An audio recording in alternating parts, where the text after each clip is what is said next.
In 2015, a construction crew was working on a gas line at St. Mary's Church near the corner of Bathurst and Adelaide when they discovered human remains.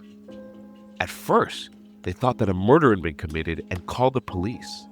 But it turned out that the remains were over 180 years old, and this woman hadn't been a victim of violence.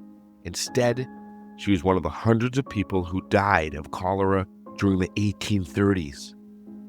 I'm Grayson Miller. And I'm Adam Weiser. This is Muddy York.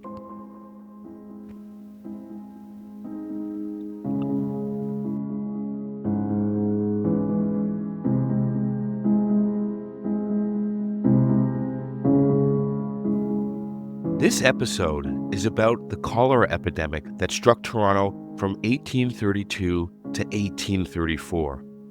If we had written this episode 10 years ago, it would have been very different. Many of us had never lived through a serious epidemic, but then COVID arrived.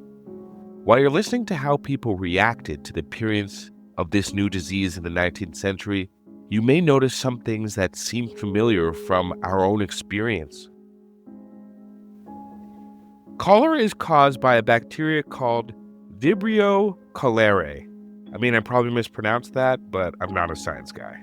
Cholera is contracted by consuming food or water that's been contaminated with human feces containing the bacteria. The classic symptom is watery diarrhea, accompanied by muscle cramps and vomiting. Without treatment, the death rate can be more than 50,000. Cholera was especially scary to people in the 1830s because it was new, because it struck suddenly, with some patients dying within hours of their first symptoms, and most of all, because they didn't understand how it spread. One of the popular theories at the time was that cholera was caused by bad air that hovered over marshes, stagnant pools, and dirty places. Others argued that it was clearly being spread by people, but quarantines didn't seem to work because they were quarantining the people and not their feces. Historical texts include descriptions that resemble cholera, so it may have been around for thousands of years. However, the first confirmed outbreak came from southern India in 1781. Beginning in 1817, a series of cholera pandemics would begin, with the disease slowly spreading around the world. By 1832, cholera had reached the UK, and Canadian authorities figured that it would probably arrive with the great tide of immigrants crossing the Atlantic and traveling up the St. Lawrence. For the summer travel season, a quarantine station was established at Grosse-Île, an island about 30 miles downriver from Quebec City. Ships were supposed to stop there and couldn't proceed without the approval of a health officer. However, this system was a complete failure. The health officer didn't know what he was looking for, and the ships frequently lied about the conditions on board, with the results that only people with obvious cholera symptoms would be quarantined. Between June 2nd and June 23rd, more than 30,000 people would pass through Grosse-Île. The first case of cholera appeared in Quebec City on June 8th and in Montreal on June 9th. On June 18th, suspected cholera victims were admitted to York General Hospital, and the first official cases were reported in the town of York on June 21st. York was the largest town in Upper Canada, better known to us as Ontario, with an official population of 5,505. It also had the one major public hospital in Upper Canada, located at King and John Streets on the site of the TIFF Lightbox. The aforementioned York General Hospital was a 2-story red brick building with enough beds to treat 100 patients. It wouldn't be enough. The sanitary situation in town was not good. There's a reason it was called Muddy York. The Canadian Freeman newspaper described the situation in 1832. Stagnant pools of water, green as a leak and emitting deadly exhalations, are to be met with in every corner of town. Yards and cellars send forth a stench from rotten vegetables, sufficient almost of itself to produce a plague, and the state of the bay, from which a large proportion of inhabitants are supplied with water, is horrible. On the face of this bay, all of the filth of the town, Dead horses, dogs, cats, manure, etc. are heaped together on the ice to drop down, when it melts, into the water, which is used by almost all of the inhabitants on the bay shore. 2 years later, the man who wrote this passage would die of cholera. Despite the fact that its arrival had been predicted well in advance, the Upper Canadian government did almost nothing to prepare until the first cases of cholera were reported in Quebec and Montreal. Plus ça change. Even without knowing what had caused it, people had observed that there did seem to be some connection between cholera and a lack of sanitation. So, the York magistrates decided to appoint inspectors with the legal power to abate nuisances. The inspectors were to make weekly visits to all premises and report the dirty ones.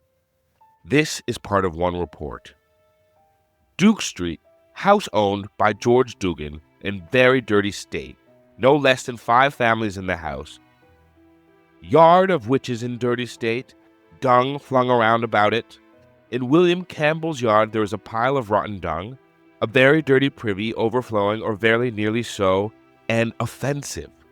George Street, yard, large pile of rotten dung. A drain wants cleaning out. Deal of dirty, stagnant washing water.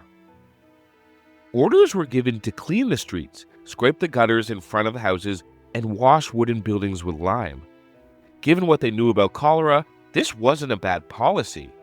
The problem was that it wasn't put in place until June 18, the same day that the first cases of cholera appeared in York.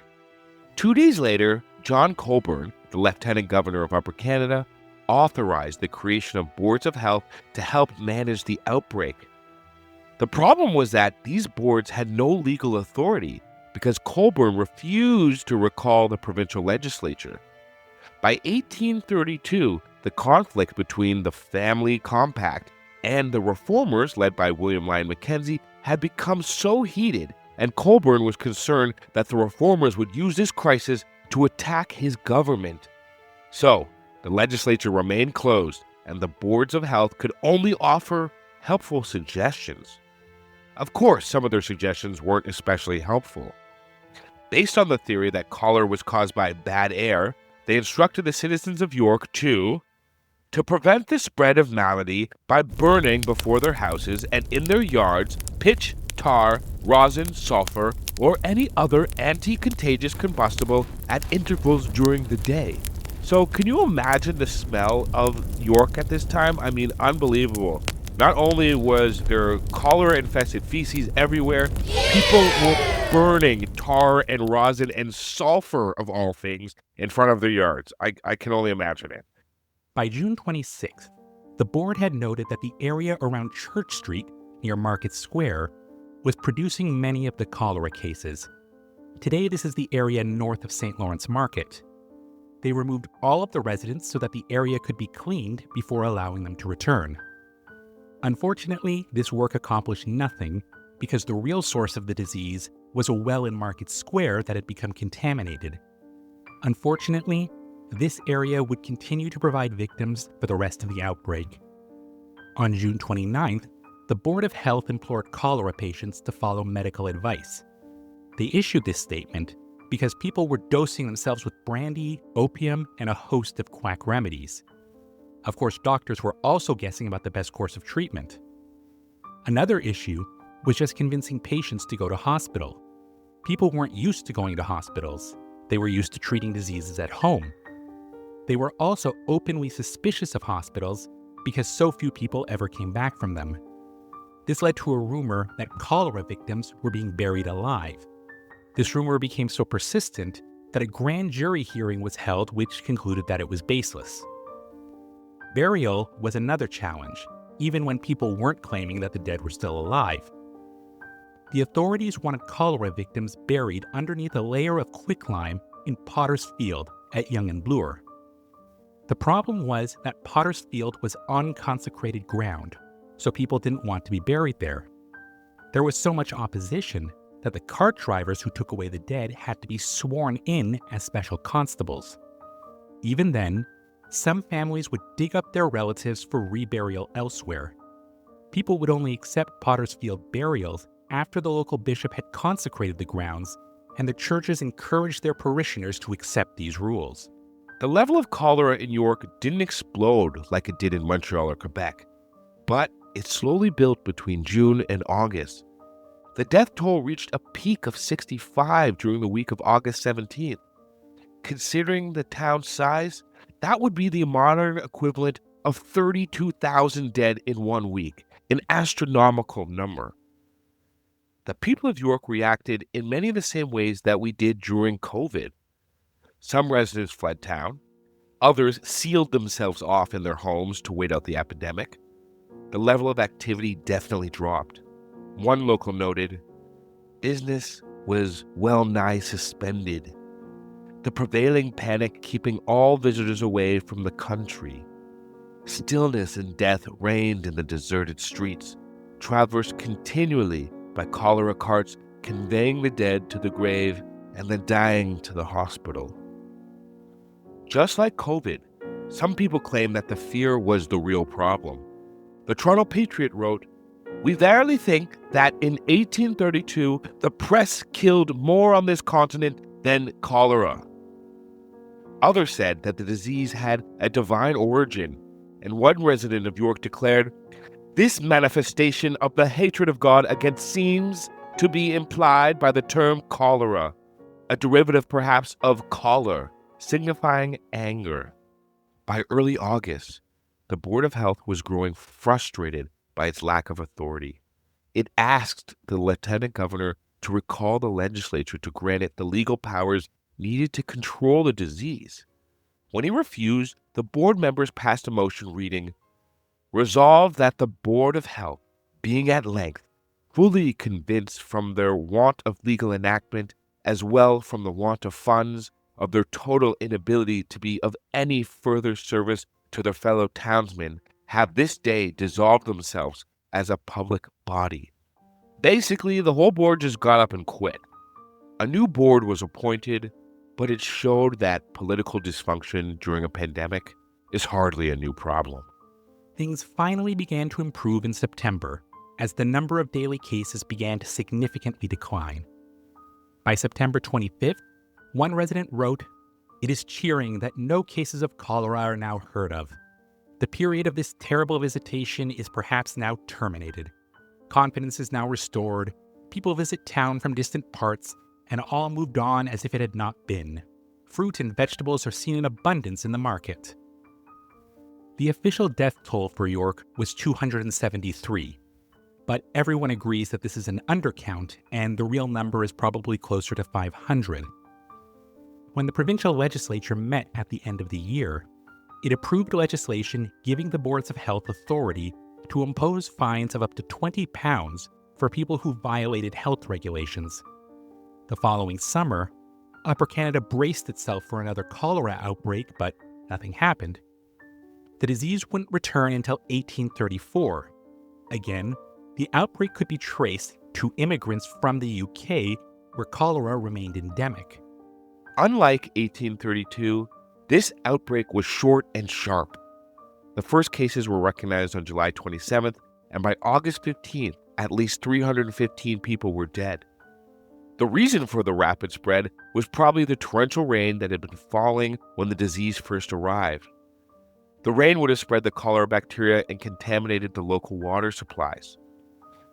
On August 14th, the Toronto Patriot newspaper would report that the health of the city has never been so bad as it has been for the last fortnight. Cholera continued its ravages with unexampled mortality.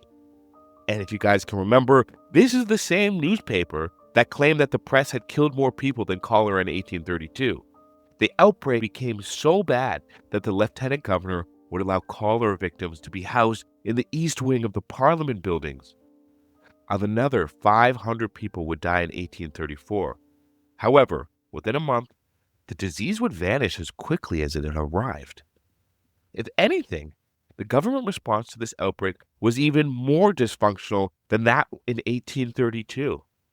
The first problem was that the legislation created the City of Toronto in 1834 had also made the Board of Health into a committee of City Council, meaning that it was now run entirely by politicians. The bigger problem was that the tension between Tories and reformers created complete gridlock. To give an example, when the hospital ran short of money, city council refused to levy new taxes. Instead, they demanded that the province provide extra money. Does this sound familiar? The lieutenant governor responded that he would only pay for the hospital's expenses if he could appoint 4 new doctors to oversee the money. When the incumbent doctor refused to listen to their advice, the new doctors quit and announced that they wouldn't return until the incumbent had left. Cholera would return to Toronto, but not for another 15 years. By that time, the city would start taking real measures to improve sanitation and reduce the spread of the disease. But that's a story for a future episode. It's worth remembering that between 1832 and 1834, at least 10% of the population in York/Toronto would die of cholera. As bad as COVID was, it never reached those kinds of levels. The Tragically Hip would write a song about these outbreaks called Lake Fever that appeared on one of their later albums, but returning to where our story began. In 2017, St. Mary's Church would erect a memorial to Toronto's cholera victims. Because they didn't know whether or not the person they found had been Catholic, the marble statue shows a simple cross with a woman looking down with a somber expression at a bed of flowers and the souls that lie beneath them. Well, guys, that's it for today's somber episode. I hope you learned something. It was pretty interesting. I learned a lot about cholera and the parallels to what happened when we faced COVID in 2019-2020. Very interesting. That's it for today's episode. Hey, guys, Adam, could you let everybody know where they can find us? If you want to email us, you can find us at muddy_york@outlook.com. You can find us on Twitter at Toronto_history, or you can find us on Facebook at Muddy York History, all one word. Thank you for listening. Also, in addition to sharing, please rate or leave reviews. I'm not an expert on algorithms, but I know that every little bit helps to promote the podcast, and we could really appreciate your help.